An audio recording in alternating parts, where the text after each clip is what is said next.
Bismillahirrahmanirrahim.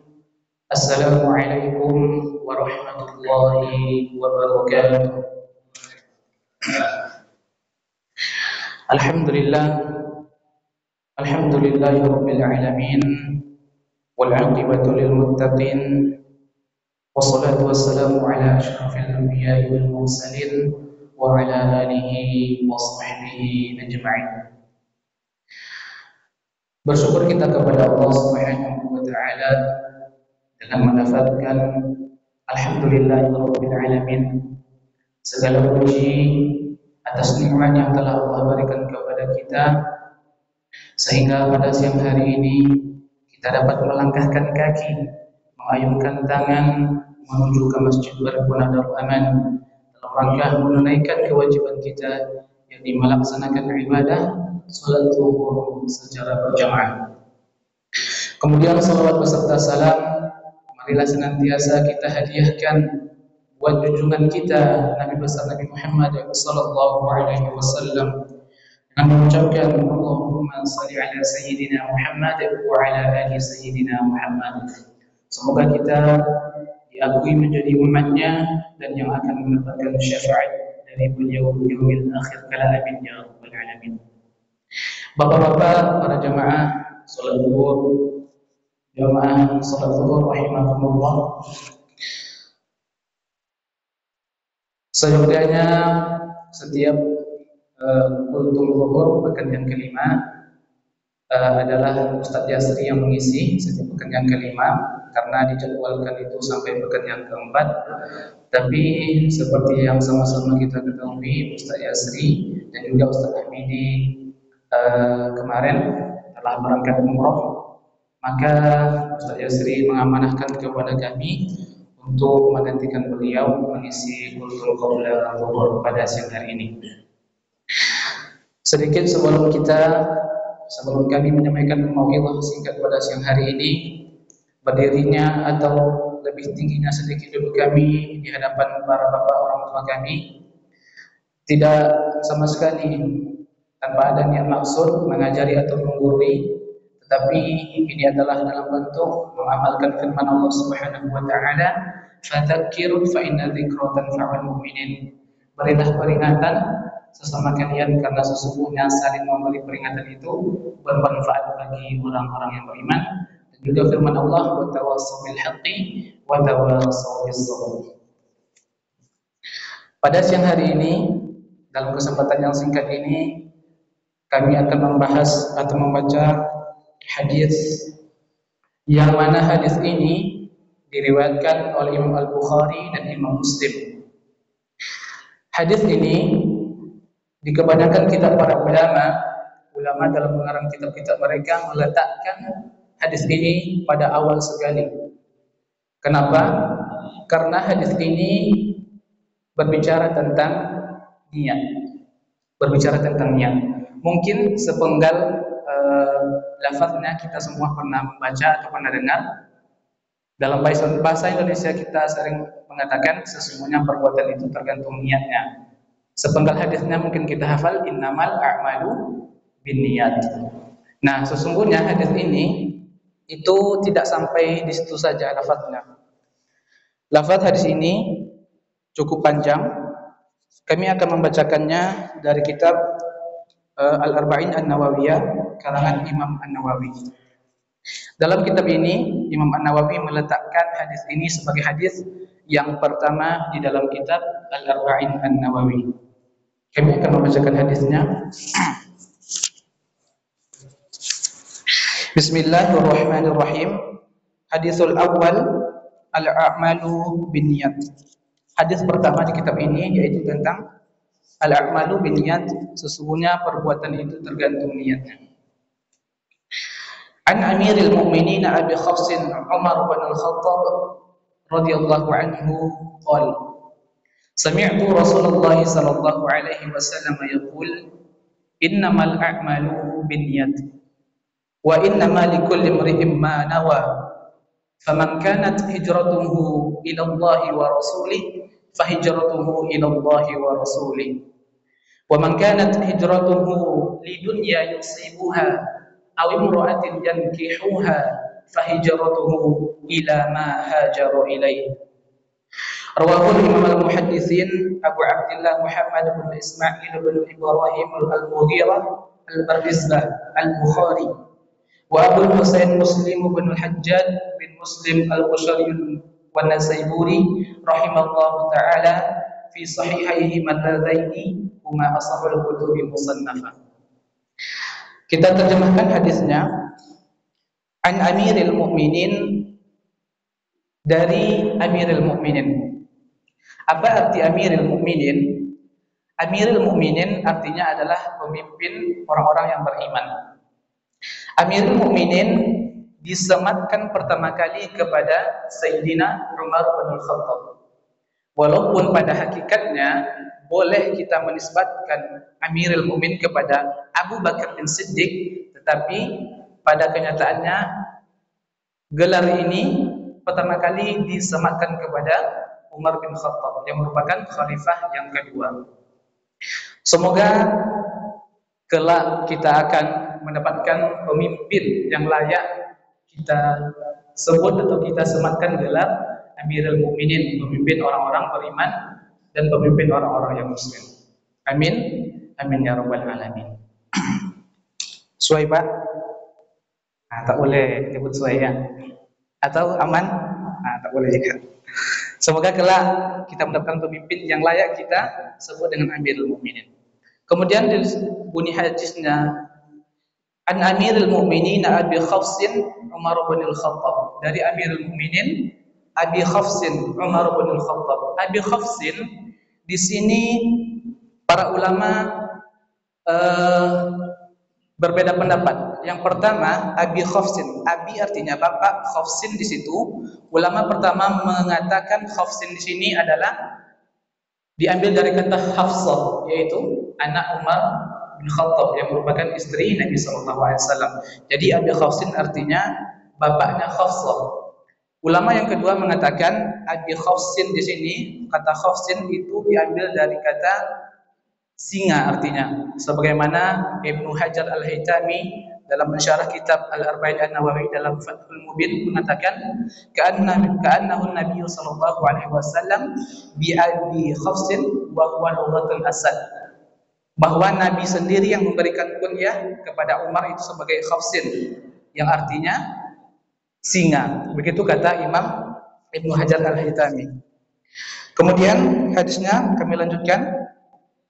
Sami'tu Rasulullah sallallahu alaihi wasallam yaqul, aku pernah mendengar Nabi sallallahu alaihi wasallam bersabda atau berkata, innamal a'malu binniyat. Sesungguhnya perbuatan itu tergantung niatnya. Wa innama likulli imri'in ma nawa, dan seseorang itu akan diberikan pahala sesuai dengan niatnya tadi. Faman kanat hijratuhu ila Allah wa rasulih, barang siapa yang melakukan suatu hijrah karena Allah dan Rasulnya, fahijratuhu ila Allah wa rasulih, maka hijrahnya itu ya untuk Allah dan Rasulnya. Maksudnya diterima hijrahnya atau ibadahnya dan langsung diberikan pahala oleh Allah Subhanahu wa taala. Wa man kanat hijratuhu lidunya yusibuha, barang siapa yang hijrahnya karena urusan dunia, awi imra'atin yankihuha, atau karena seorang perempuan yang ingin dia nikahi, fa hijratuhu ila ma hajara ilaihi, maka hijrahnya tersebut dia akan mendapatkan apa yang diniatkannya tadi, karena dunia atau karena wanita yang ingin dinikahi, tetapi pahala tidak dia dapatkan.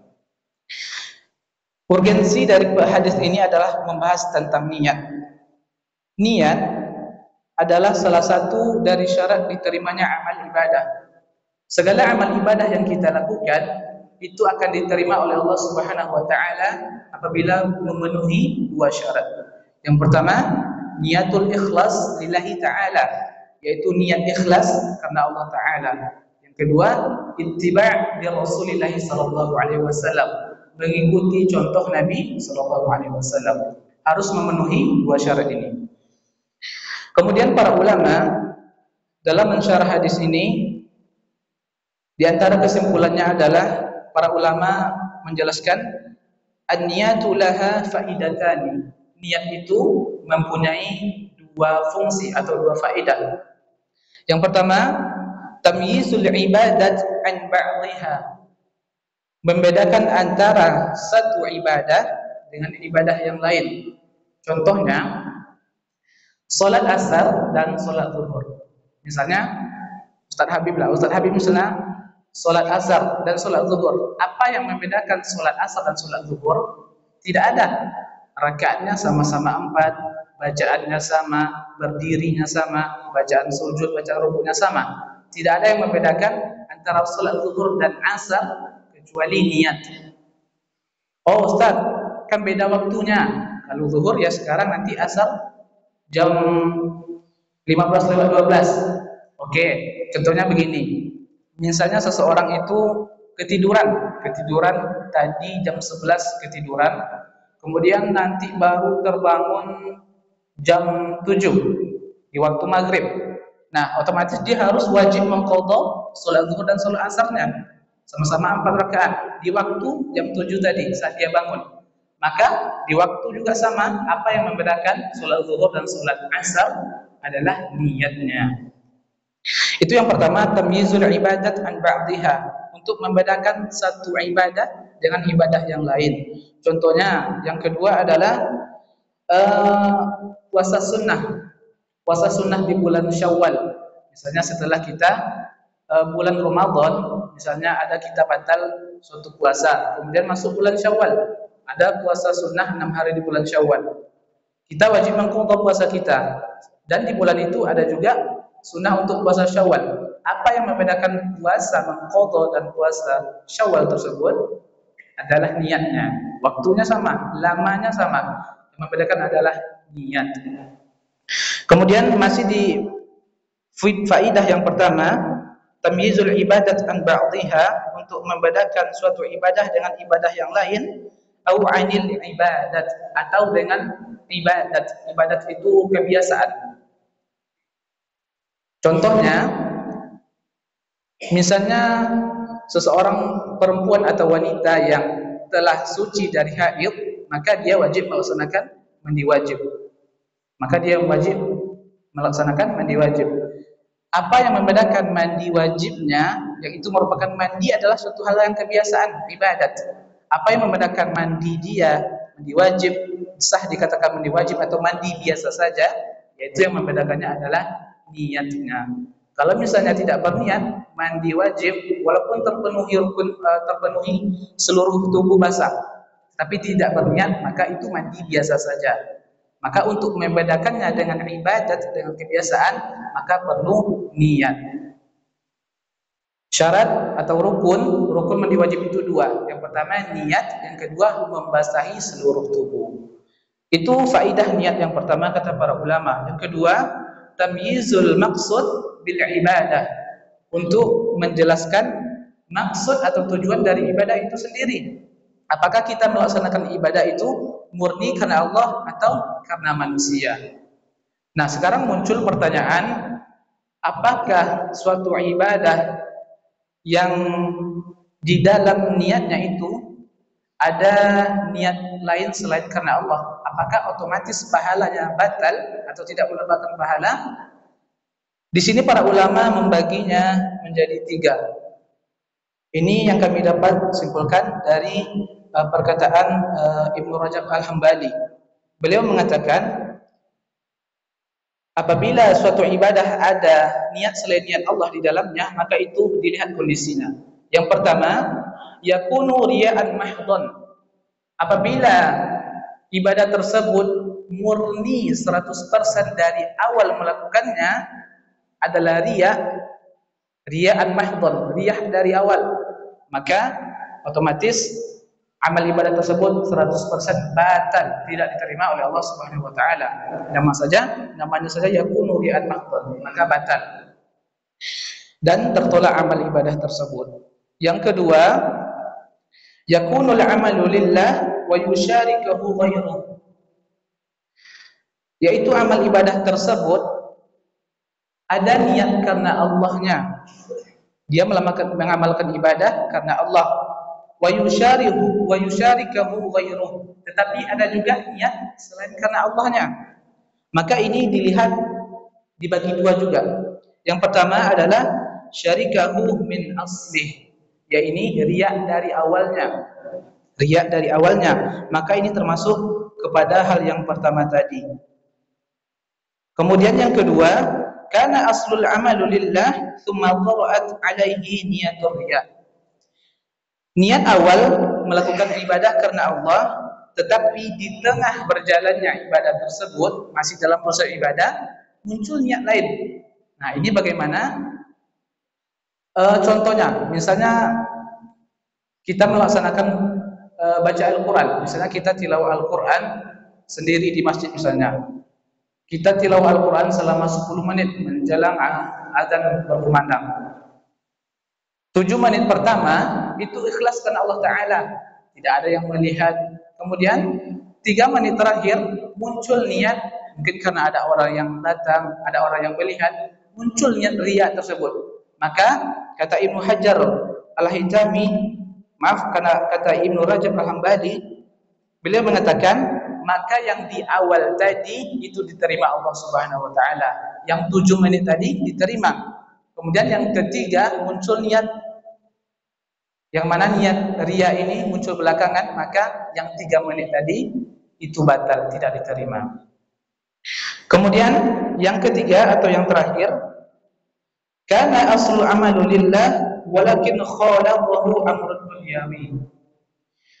Melakukan amal atau suatu ibadah niatnya karena Allah, walakin khalaqahu amrun dunyawi, tetapi ada niat lain yang bukan riya tetapi perkara dunia.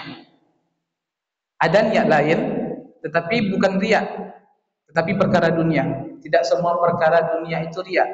Riya itu ingin mendapatkan pujian dari manusia. Dia ada unsur dunianya dalam ibadah tersebut tapi bukan riya. Maka sebagai contohnya, misalnya ada orang yang ingin melaksanakan ibadah umroh, kebetulan jadwal umroh, tapi bukan saya syariah, kan? Misalnya orang umroh, tapi dia juga ingin buka just tip. Tahu bapak-bapak just tip? Jasa titip, misalnya apa barang-barang yang ada di Arab sana yang tidak ada di sini. Nah, mungkin dia ingin buka just tip, siapa yang nitip barang, nah, silakan begitu. Nanti ada biaya ongkir dan sebagainya macamnya. Misalnya kitab-kitab atau makanan khas Arab yang ada di sana yang tidak ada di sini, dia buka just tip itu. Itu bukan riya, tapi perkara dunia juga. Itu sebagai contoh yang pertama. Yang kedua adalah seseorang yang melaksanakan puasa sunnah, misalnya Senin Kamis atau puasa Daud misalnya. Dia niatnya karena Allah tadi, kemudian ada niat lain tapi bukan riya, perkara dunia. Misalnya dia berpuasa tersebut, puasa sunnah tersebut, ada juga niat untuk diet. Nah, untuk diet. Itu sebagai contoh yang kedua. Maka bagaimana dengan amal yang seperti ini? Maka amal yang seperti ini dia mendapatkan pahala karena bukan riya tetapi kata para ulama, tetapi tidak 100% sempurna seperti yang orang murnikan Allah, tidak ada unsur duniawi. Begitu. Jadi boleh misalnya puasa Senin Kamis diniatkan juga sebagai diet, tetapi lebih baiknya tidak ada niat tersebut. Ibadahnya tadi diterima tetapi tidak sesempurna yang murni karena Allah Subhanahu wa taala. Begitu pembagian al-amal li ghairillah, beramal karena Allah, kata Ibnu Rajab Al-Hambali. Terakhir, jika kita berbicara tentang niat ini, maka tak lepas tentunya dengan perkara riya. Riya adalah suatu hal yang menghancurkan amal ibadah, pahala ibadah. Ada suatu stigma mungkin yang agak menyempitkan makna riya. Mungkin kebanyakan kita berkata atau berpendapat mengetahui bahwa riya itu adalah beramal ibadah untuk mendapatkan pujian manusia. Itu benar, memang itu riya, tetapi tidak sempit mananya. Dikatakan oleh para ulama, bisa juga dikatakan riya apabila kita meninggalkan suatu amal ibadah karena manusia. Jadi riya itu bukan hanya melakukan ibadah karena pujian manusia, tetapi meninggalkan ibadah juga karena manusia itu juga termasuk riya. Misalnya, kata para ulama, kita misalnya ingin baca Al-Quran atau sholat, awal niatnya karena Allah. Nah, tiba-tiba datang orang misalnya yang kita kenal, kemudian kita ada rasa takut dipuji, maka kita tidak jadi sholat, tidak jadi baca Al-Quran, kita tinggalkan amal ibadah tersebut karena takut pujian manusia. Itu juga termasuk riya. Jadi riya itu tidak sempit maknanya ingin beribadah karena mendapatkan pujian manusia, tetapi meninggalkan ibadah karena manusia, itu juga riya. Kemudian yang kedua tentang riya juga, mungkin orang-orang seperti kita yang levelnya amal ibadahnya masih terombang-ambing niatnya, kata para ulama, apabila seseorang yang beramal karena Allah kemudian muncul niat-niat riya ketika sedang amal ibadah tersebut dilaksanakan, kemudian kita berusaha untuk melawannya, kita berusaha untuk melawan tersebut, kita usir riya tersebut, maka insyaallah taala kata para ulama itu bukan termasuk riya. Maka insyaallah Allah taala akan membalas. Allah Subhanahu wa taala tahu bagaimana perjuangan kita untuk mengikhlaskan ibadah karena Allah Subhanahu wa taala. Mungkin itu saja faedah singkat yang dapat kami sampaikan pada siang hari ini. Tentunya segala kesalahan berasal dari kami beristighfar kepada Allah Subhanahu wa taala. Segala ucapan salah kata kami mohon maaf kepada Bapak para jemaah semua. Kami tutup dengan membaca doa kafaratul majelis. Subhanakallahumma wa bihamdika asyhadu an la ilaha illa anta astaghfiruka wa atubu ilaik. Assalamualaikum warahmatullahi wabarakatuh.